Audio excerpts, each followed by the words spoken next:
أنا عبد الحليم علي إسماعيل شبانة، لكن أنتوا تعرفوني باسم عبد الحليم حافظ.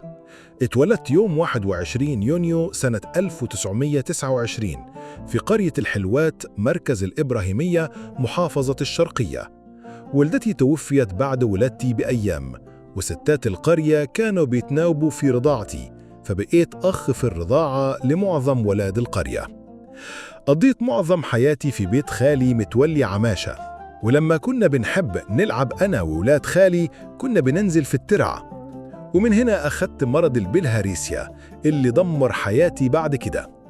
أخويا الكبير إسماعيل كان مطرب ومدرس موسيقى، وهو اللي عزز حبي للموسيقى مع الأيام. وأختي عليا أخدت دور أمي في المحبة والاهتمام، ودي الوحيدة اللي عمري ما حسيت معاها باليتم.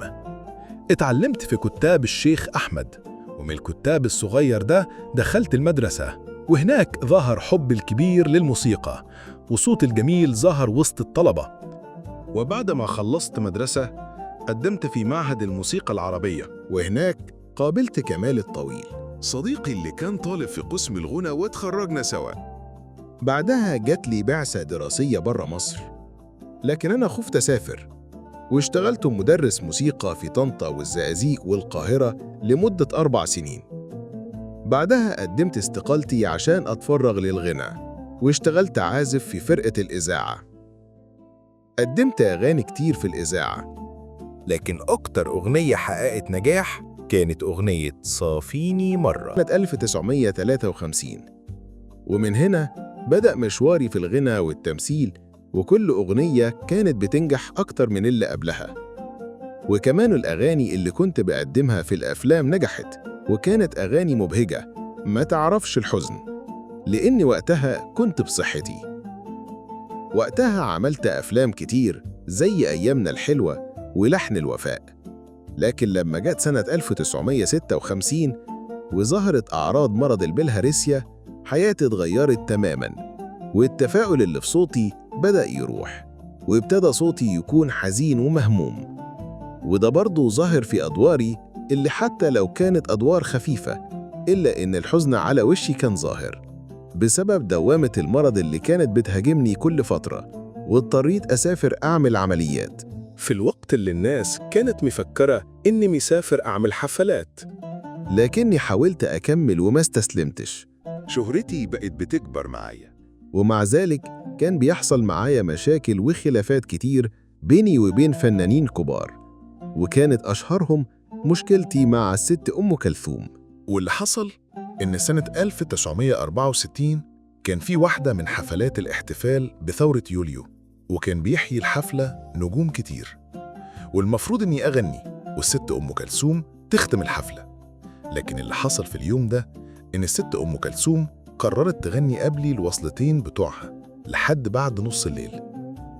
حاولت أقنعها أغني بين الوصلتين، لكنها ما رضيتش، وأنا غضبت جدا وطلعت على المسرح. قلت أنا شرف ليا أغني مع أم كلثوم، لكن أنا معرفش ده شرف ولا مقلب.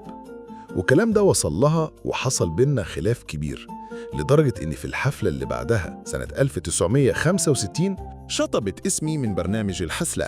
فاستنيت أنا وفرقتي في مسرح البالون لحد ما تخلص غنى. لكن لما هي عرفت، غنت وصلة تالتة لأغنية هي أصلاً ما عملتش عليها بروفات. ولما الأغنية طلعت وحشة، أم كلثوم أمرت فرقتها تعزف السلام الجمهوري، وقفلت الحفلة والجمهور روح. وبعد 5 سنين خلاف رحت لها وصالحتها عشان أنهي الخلاف اللي كان بيننا. في الوقت ده كنت ناجح جدا، لكن في وسط نجاحي رجعت تاني أعراض البلهارسيا تهاجمني وبقوة، لدرجة إن في ناس ما كانتش مصدقة إني مريض فعلا، وكانوا فاكرين إني بمثل المرض علشان تعاطف الناس معايا يزيد. وفضلت أخد أدوية بسيطة وما كنتش باخدها بانتظام، وكنت كل فترة بقطع من وقت شغلي وحياتي عشان أعمل عملية. وعليا أختي وأمي حبيبة قلبي ما كانتش بتفارقني أبدا لحد آخر يوم في حياتي، لحد ما وصلوا 60 عملية جراحية في سنين كتيرة جدا. ومع إني كنت إنسان ملتزم، لا ليا في الخمور ولا حتى بدخن، إلا إن تعبي كان بيزيد ما بيقلش. وفضلت مكمل في الغنى والتمثيل، وما كنتش أعرف إن آخر أيام حياتي بتقرب. لحد سنة 1977 لما اتشخصت بتلف في الكبد، وده من مضاعفات البلهارسيا، وده سبب نزيف في المعدة. التشخيص الأخير كان بيقول إن الدوالي لازم تتحقن، والعملية دي هتتعمل في لندن، والمفروض إنها كانت هتريحني 5 سنين. سافرت أنا وعلية وشحاتة ونهلة ميرات الفنان عبد الوهاب ومجدي العمروسي. وفعلا دخلت العمليات، لكن حصلت حاجة خلتني أتشائم، وهي إني بحط دايما مصحف تحت دماغي يوم العملية. بس في اليوم ده المصحف وقع، والدكتور بتاعي أخده حطه في جيبه. وبعد ما خرجت من العملية ودخلت أوضتي، وبعد 10 دقايق ضرب الجرس، وجه الدكتور ولقاني بنزف من بقي، فقال لي إن ده تصافي من العملية وده طبيعي.